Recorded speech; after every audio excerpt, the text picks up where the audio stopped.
कर सुनना।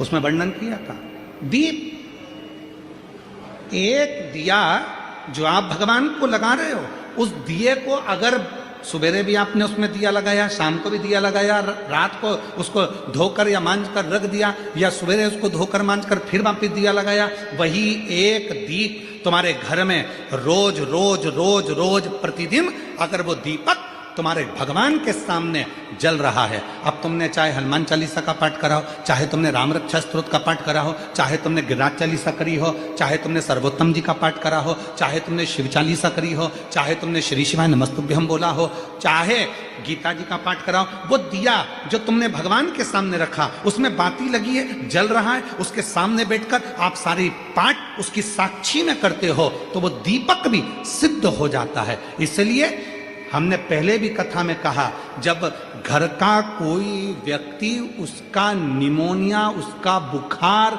उसका शरीर का ताप जब उतरता ही नहीं है, तब जिस दीपक को तुमने रोज लगाकर आरती पूजन करी है, उस दीपक को पानी में डाल दिया जाता है, पानी में से निकाल दिया जाता है, उसी पानी को उसके शरीर पर दिन में कम से कम 3 से 4 बार उस पानी से पोंछा जाता है, तो धीरे धीरे वो ताप, वो बुखार उतरना प्रारंभ हो जाता है, निमोनिया ठीक होना प्रारंभ। डॉक्टर को भी दिखाओ, क्योंकि हम डॉक्टर को शंकर का एक रूप मानते हैं। शिव महापुराण में जब मां पार्वती जी दुर्बल हो गई, जब माता पार्वती जी बेलपत्र का सेवन करते करते माता पार्वती का शरीर दुर्बल हो गया, शरीर काला सा पड़ गया, तब स्वयं शंकर भगवान वेद बनकर आए थे, डॉक्टर बनकर आए थे। इसलिए इस भूमंडल पर, पृथ्वी पर जितने भी हॉस्पिटल हैं, जितने डॉक्टर हैं, उन हॉस्पिटल में जो डॉक्टर सेवा देते हैं, दुनिया के लोग उन पर विश्वास कर कर उनके पास जाते हैं, और विश्वास का नाम ही शिव है। रामचरितमानस में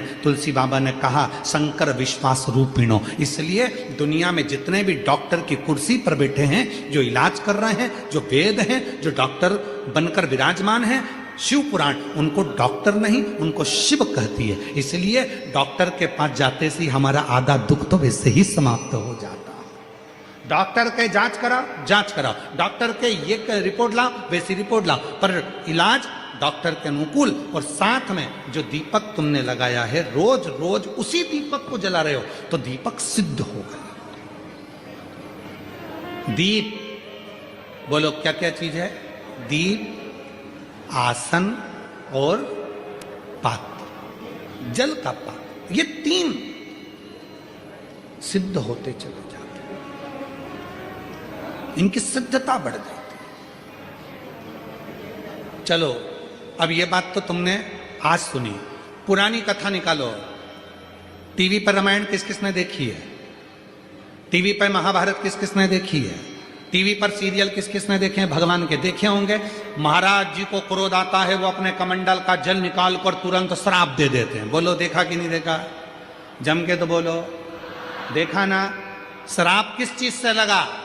जिस कमंडल को महाराज जी पूजन में रखते थे, किसी दूसरे के कमंडल का जल नहीं, अपने कमंडल का जल, मतलब पात्र, जो शिव महापुराण की कथा कहती है, दीप, आसन और पात्र, जिस पात्र को आप अपने शिव के पास लेकर जाते हो, जिस पात्र से आप साधना करते हो, जिस पात्र से आप शिव को जल चढ़ाते हो, जिस पात्र से आप शंकर की पूजन करते हो, वो पात्र सिद्ध हो जाता है और उसका जल भी सिद्ध हो जाता है।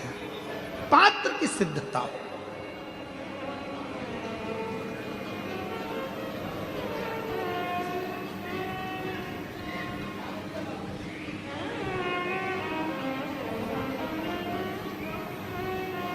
कहा सावित्री, दीप, आसन और पात्र जब ये एक रहें, तो संसार में किसी की हिम्मत नहीं है कि कोई तिरछी निगाह से देखे।